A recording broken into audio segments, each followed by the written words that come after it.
जय श्री कृष्णा। आप सभी को रक्षाबंधन की ढेरों शुभकामनाएं। प्रिय भक्तों, रक्षाबंधन का शुभ मुहूर्त क्या है? यदि यह जानकर हम उस शुभ मुहूर्त में राखी बांधते हैं, रक्षा सूत्र बांधते हैं, तो पूरे वर्ष हमारी रक्षा होती है, ऐसा शास्त्र कहते हैं। वहीं यदि हमने यह रक्षा सूत्र, यह राखी भद्रा में बांध दी तो हमारे विनाश का कारण बनती है। और वहीं यदि यह रक्षा सूत्र हम प्रतिपदा में बांधते हैं तो उसका कोई भी फल प्राप्त नहीं होता है। ये 3 अवस्थाएं हैं राखी बांधने के लिए। इसके विषय में हम संपूर्ण जानकारी शास्त्रों के अनुसार आपको प्रदान करेंगे कि शास्त्र में क्या लिखा है, कब राखी बांधनी चाहिए, और शास्त्रीय गणना के अनुसार इस आने वाली रक्षाबंधन का जो शुभ मुहूर्त है वो कब है, कब से लेके कब तक रहेगा, किस समय में आपको राखी भूल के भी नहीं बांधनी है, अन्यथा वह पाप जनित होगी, और किस समय पर आप बांध सकते हैं। जानकारी आरंभ करेंगे। आपसे निवेदन है कि वीडियो यदि थोड़ा सा भी उपयोगी लगे तो लाइक अवश्य कीजिएगा। और ये जो जानकारी है ये 100% पुराणों पर आधारित है। पुराणों में जो एक एक लाइन हम आपको यहाँ बताने वाले हैं वो वर्णित है संस्कृत में, और एक एक लाइन जो बता रहे हैं वो आपके बड़े काम की है। तो अधिक से अधिक लोगों के साथ इसको शेयर कीजिए। इसीलिए हम बहुत समय से पहले आपको बता रहे हैं, जिससे कि आप उसके अनुसार ही अपना प्लानिंग करें, क्योंकि बहनें बहुत दूर दूर तक रहती हैं। रक्षाबंधन वह त्यौहार है, उसमें बहुत सारी प्लानिंग करते हैं, आने की टिकट, जाने की टिकट, ये सारी प्लानिंग होती है। तो आप उसको सोच समझ के कीजिएगा।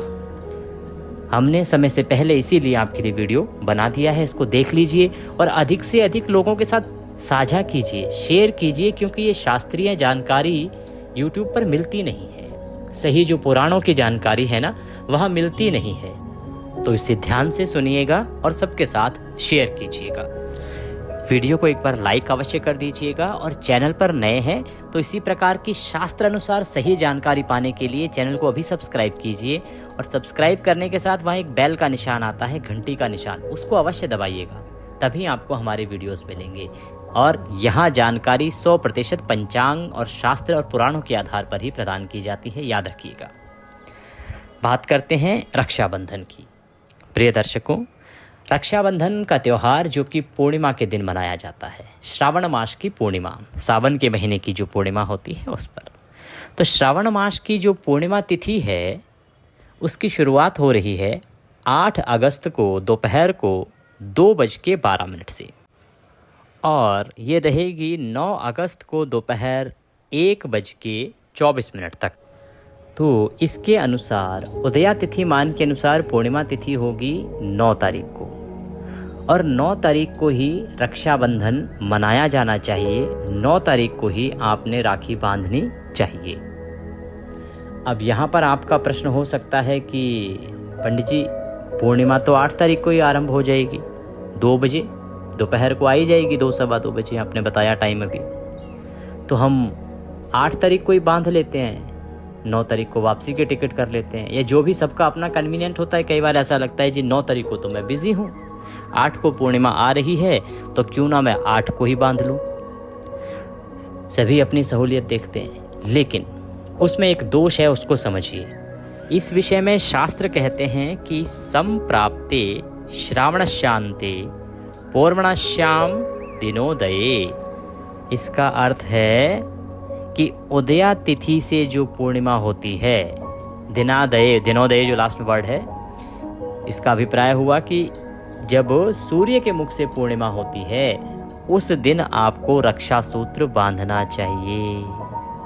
तो उदया तिथि से 9 तारीख की पूर्णिमा है, इसीलिए आपको 9 तारीख को ही रक्षा सूत्र बांधना है। और 8 तारीख को एक और कारण है नहीं बांधने का। एक तो शास्त्रों ने कहा है कि जिस दिन सूर्य के मुख से पूर्णिमा हो उस दिन बांधना चाहिए। दूसरा, जब पूर्णिमा होती है ना, श्रावणी पूर्णिमा, तो इसके आरंभ में ही ना भद्रा होती है। जैसे ही पूर्णिमा आरंभ होती है तो भद्रा होती है, और शास्त्र कहते हैं कि भद्रा काल में यदि रक्षा सूत्र बांधते हैं तो वह कोई प्रभाव नहीं दिखाता है, वह विनाशकारी होता है। विनाशकारी समय में रक्षा सूत्र बांधना विनाश ही लेके आएगा।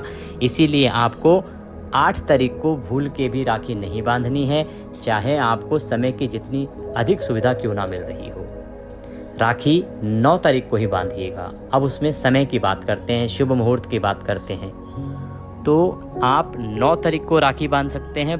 क्योंकि 9 तारीख को भद्रा का योग सुबह से ही नहीं है, बिल्कुल भी नहीं है। तो सूर्य उदय से लेके और आप 1:24 तक दोपहर को राखी बांध सकते हैं। सूर्य उदय से लेके और 1:24 तक आप कभी भी रक्षा सूत्र बांध सकते हैं। इसके अंदर सभी शुभ मुहूर्त आपको प्राप्त हो जाएंगे। पुनः बताऊं आपको कि जब सूर्य उदय हो रहा है 9 तारीख को, 9 अगस्त को, उससे और 1:24 तक आपको यह बांधने का समय है।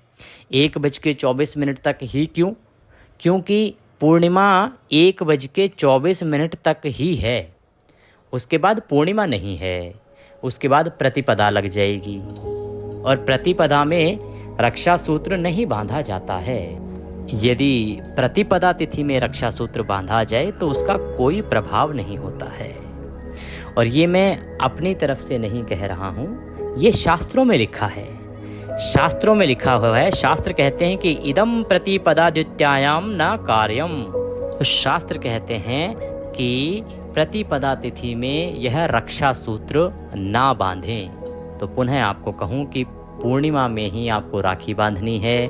पूर्णिमा 9 तारीख को है, सूर्य उदय से और 1:24 तक उत्तम समय है। इसी समय में राखी बांधें। इसके बाद यदि आप रक्षा सूत्र बांधते हैं तो उसका कोई प्रभाव नहीं है, उससे कोई रक्षण नहीं होने वाला है। देखिए, 2 चीज़ें हैं। भद्रा में बांधते हैं तो नुकसान होने वाला है, और प्रतिपदा में बांधते हैं तो लाभ नहीं होता, कोई फायदा नहीं होता, प्रभावहीन होता है, उससे कोई फल नहीं मिलता है। तो जो भी आपको फल मिलेगा वो मिलेगा पूर्णिमा के रहते रहते, अर्थात 1:24 तक। राखी आज के समय में शायद कुछ लोग फैशन समझते होंगे, परंतु यह एक प्रकार का रक्षा सूत्र होता है जो मनुष्य की रक्षा करता है। सभी बहनें जब उसको बांधती हैं विधि विधान से, तो यह अपने भाई की रक्षा करने के लिए बांधती हैं। इसके विधान को समझिए, इसके महत्व को समझिए। आप मनोरंजन पे ना जाइए। ये कोई मनोरंजन की वस्तु नहीं है राखी बांधना, ये हमारा शास्त्रीय विधान है। इसमें बड़ी शक्ति होती है, इसकी पवित्रता की ओर ध्यान देने की आवश्यकता है। ये एक रक्षा सूत्र है और इसीलिए इसको सही विधान से प्रभु की पूजा करके, प्रभु का नाम लेते हुए ही सही समय में बांधना चाहिए। तो यहाँ मैंने आपको शास्त्रीय प्रमाण के साथ जानकारी दे दी है। मेरा कर्तव्य है मेरे सभी दर्शकों को सही जानकारी देना, मेरा कर्तव्य बनता है। इसीलिए मैंने शास्त्रों में जो लिखा है, जो मेरी पढ़ाई लिखाई से मैंने सीखा है, वो मैंने आपको बता दिया है। अब आगे कितना मानना है नहीं मानना है ये आपके ऊपर निर्भर है। वीडियो हो सके तो अधिक से अधिक लोगों के साथ शेयर कीजिए, जिससे कि सभी लोग लाभ ले सकें। सनातन धर्म की जो अच्छाइयाँ हैं उनको प्रचारित कीजिए। फैशन की ओर जाना अच्छी बात है, लेकिन अत्यधिक चला जाना और अपनी जो हमारे जो जड़ें हैं उनको भूल जाना, ये अनुचित हो जाता है। समझने की आवश्यकता है कि राखी एक रक्षा सूत्र है। इसके महत्व को समझें, इसकी विधि को समझें, इसके नियम को समझें और फिर इसका पालन करें तो अवश्य ही ये भाइयों की रक्षा करती है। तो सभी बहनें अपने भाइयों को भेजें और सभी भाई अपनी बहनों को ये वीडियो अवश्य शेयर करें। आप सभी को रक्षाबंधन की ढेरों शुभकामनाएं। हैप्पी रक्षाबंधन। इसी प्रकार की सही जानकारियों के चैनल को सब्सक्राइब करते जाइएगा। हरे कृष्ण।